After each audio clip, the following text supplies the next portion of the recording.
What's up, beautiful people? In this video series, we take a look at the story and context around a famous historical photograph. Today, we are looking at the inauguration photo of then Vice President Lyndon Johnson taking the oath of office about 2 hours after the death of John F. Kennedy on November 22nd, 1963. The oath of office was held aboard Air Force One, the same plane that roughly 3 hours earlier brought President Kennedy and the rest of the presidential party to Dallas, and now was waiting to leave Love Field near Dallas to take a new president back to Washington, D.C. Now, we all know the reason this moment became necessary. President Kennedy was assassinated while sitting next to his wife in Dallas by Lee Harvey Oswald. Doctors at Parkland Memorial Hospital tried to save the mortally wounded president, but the wounds were too severe and he died at just 46 years old. Upon President Kennedy's death, Lyndon Johnson headed back to Love Field so he could take Air Force One back to Washington, D.C., and it was while waiting on the tarmac to leave Dallas that the unexpected historic moment took place. Now, this is the only photo that was officially published by the photographer who was present at the moment of the oath of office. A few things about this moment are important to note.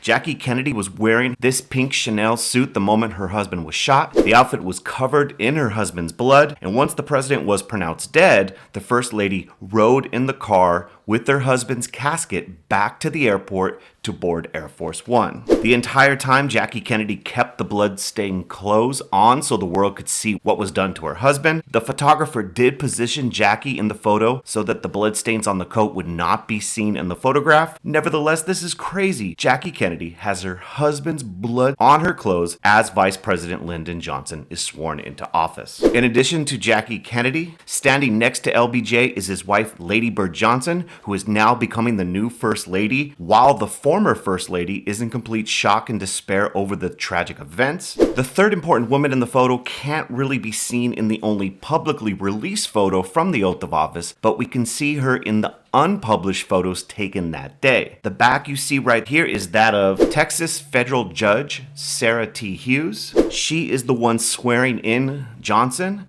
And this moment would make Sarah T. Hughes the first woman ever to swear a president into office. So this image not only features a dramatic moment in the lives of three different women, but also this series of images not only shows the absolute devastation of Jackie Kennedy as various people offer their condolences, but also in many ways it shows her strength. As mentioned, she knew being at the oath ceremony was important for showing the world and the nation that the presidential succession had taken place and the responsibility for the office of the president lay in the hands of Lyndon Johnson.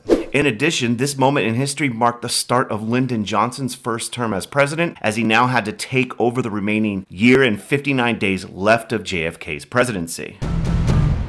This particular image seems to show the gravity of the moment settling in on the newly named president. LBJ looks stunned, shook, shell-shocked. And finally, for the inauguration, 27 people crammed into the 16-square-foot stateroom aboard Air Force One. You can see a list of those who made it into the featured photo right there on the slide. 9 minutes after the oath of office was done, the presidential airplane departed for Washington, D.C. And another thing that makes this photo so important is this would be the first and last time as of 2021 a presidential oath of office was conducted on an airplane. That's going to do it for today. Thank you so much for watching. Have a beautiful day. Peace.